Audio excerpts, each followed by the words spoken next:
Welcome to my channel Lakshmi Ramana recipes. ఈ రోజు మనం వినాయకుడికి ఎంతో ఇష్టమైన జిల్లేడు కాయల్ని ఎలా ప్రిపేర్ చేసుకోవాలో కావలసిన పదార్థాలు, తయారీ విధానం ఒకసారి చూద్దామండి. చాలా సింపుల్ గా మనం ప్రిపేర్ చేసేసుకోవచ్చు. ముందుగా మనం జిల్లేడు కాయల్లోకి స్టఫింగ్ ని ప్రిపేర్ చేసేసుకోవాలి. ఇక్కడ నేను ఈ సైజ్ కప్పుతో 1 కప్పు పచ్చి కొబ్బరి తురుము తీసుకున్నానండి. పచ్చి కొబ్బరిని ముక్కలుగా కట్ చేసేసుకొని మనం మిక్సీలో వేసేసుకుంటే సరిపోతుంది. ఇప్పుడు ఒక ప్యాన్ తీసుకొని అది ఇందులో వేసేసుకుందాము. తర్వాత 1 కప్పు పచ్చి కొబ్బరికి 1/2 కప్పు బెల్లం అయితే సరిపోతుంది. బెల్లం నీళ్ళ కొట్టి వేసేసుకోవాలి. ఒక 4 ఇలాచీల్ని ఈ విధంగా కొట్టేసుకోవాలి.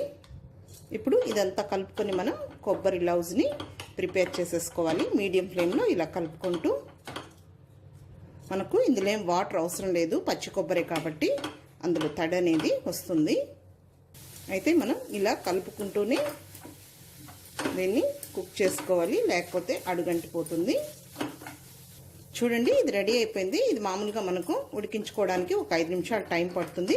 చూడండి, ఈ విధంగా గట్టిగా ఉండాలి. మరి మనకు లూజుగా అక్కడక్కడ బెల్లం ఉన్నిందనుకోండి, జిల్లేడుకాయల్లోంచి అదంతా కూడా బయట వచ్చేస్తుంది. ఇప్పుడు దీన్ని తీసి పక్కన పెట్టేసుకుందాము.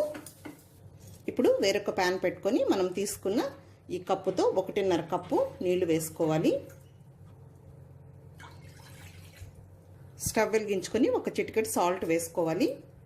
1/2 టీ స్పూన్ నెయ్యి వేయాలి. చూడండి, నీళ్లు తెల్లుతున్నాయి. ఇలా ఒకసారి కలుపుకోవాలి. కలుపుకొని ఫ్లేమ్ని తగ్గించుకొని 1 కప్పు పొడి బియ్యం పిండి తీసుకొని ఆ పొడి బియ్యం పిండి ఇందులో వేసేసుకోవాలి. వేసేసుకొని ఇదంతా కూడా బాగా కలిపేసుకోవాలి, ఎక్కడ లంప్స్ లేకుండా.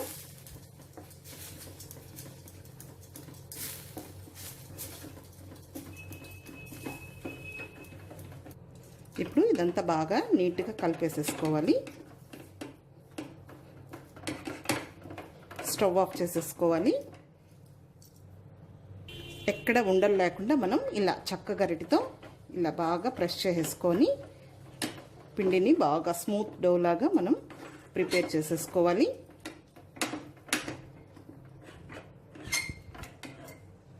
ఈ పిండి అంతా కొద్దిగా గోరువెచ్చగా అయిన తర్వాత కొద్దిగా చేతికి నెయ్యి రాసుకొని దీన్ని బాగా ఇలా మ్యాష్ చేసేసుకొని ఇలా చేసేసుకోవాలి. చూడండి, మనకు ఎంత సాఫ్ట్గా వచ్చిందో ఈ పిండి అనేది, ఎక్కడ ఉండలు లేకుండా. ఇప్పుడు ఇలాంటి ఒక ప్లాస్టిక్ కవర్ తీసేసుకొని ఈ కవర్కి కొంచెం నెయ్యిని అప్లై చేసేసుకోవాలి. లేదు అరిటాకు ఉన్నా కూడా అరిటాకు మీద కూడా మనం ఈ జిల్లేడు కాయల్ని ప్రిపేర్ చేసేసుకోవచ్చు. ఈ బియ్యం పిండిది ఉంది కదా అండి, దీన్ని మనం ఈ సైజులో బాల్ చేసేసుకోవాలి. కొద్దిగా నెయ్యిని అప్లై చేసేసుకొని ఈ ప్లాస్టిక్ కవర్ పైన పెట్టుకొని ఇలా తట్టేసుకోవాలి. మరీ మనకు పలుచగా ఉండకూడదు, కొంచెం మందంగానే ఉండాలి ఈ జిల్లేడు కాయలు అనేది. చూసారు కదా, ఈ విధంగా మనం చేసుకోవాలి. తర్వాత మనం ఈ కొబ్బరిది లౌజ్ చేసి పెట్టుకున్నాం కదా, అది ఇలా పెట్టేసుకోవాలి. ఇప్పుడు ఈ కవర్ని ఇలా ఫోల్డ్ చేసేసుకోవాలి. ఈ అంచుల్ని ఇలా ప్రెస్ చేయాలి.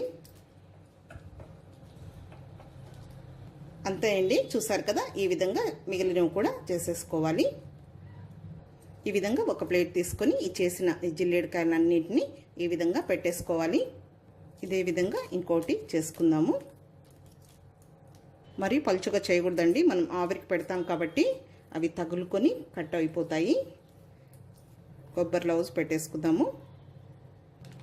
ఇప్పుడు ఫోల్డ్ చేసేసుకుందాం. చాలా ఈజీ అండి, పర్ఫెక్ట్గా చేసేసుకోవచ్చు ఈ మెజర్మెంట్స్తో. అయితే మామూలుగా మనం కజ్జికాయలకైతే ఇక్కడ ప్రెస్ చేస్తాము, వీటికి ఇలాగే ఉండాలి. అంతే అండి, ఇదే విధంగా చేయాలి.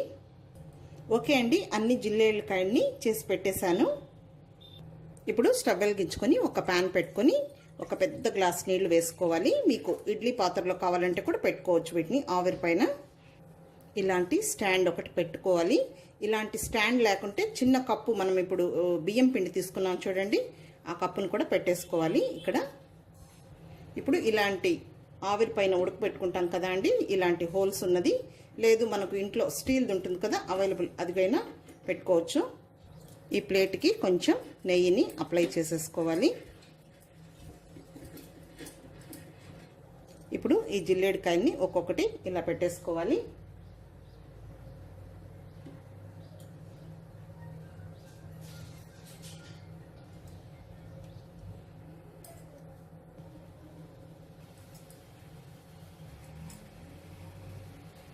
ఇప్పుడు మూత పెట్టేసుకొని ఒక 8 నిమిషాలు ఆవిరి మీద ఉడికించుకోవాలి.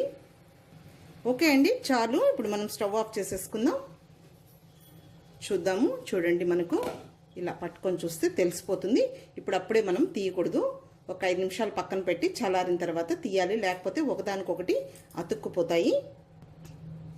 ఇలా ఒక ప్లేట్లో పెట్టేసుకొని కింద చల్లారనిద్దాము.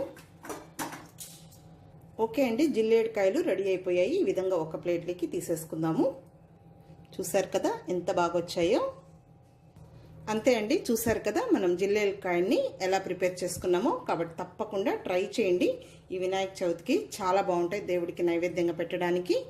ఈ వీడియో మీకు నచ్చినట్లయితే నా యూట్యూబ్ ఛానల్ లక్ష్మీ రమణ రెసిపీస్ని కొత్తగా చూస్తున్న వారైతే నా ఛానల్ని తప్పకుండా సబ్స్క్రైబ్ చేసుకోండి. నచ్చితే లైక్ చేయండి, షేర్ చేయండి. ఇంకొక మంచి వంటతో మళ్ళీ కలుద్దాం. నమస్తే అండి.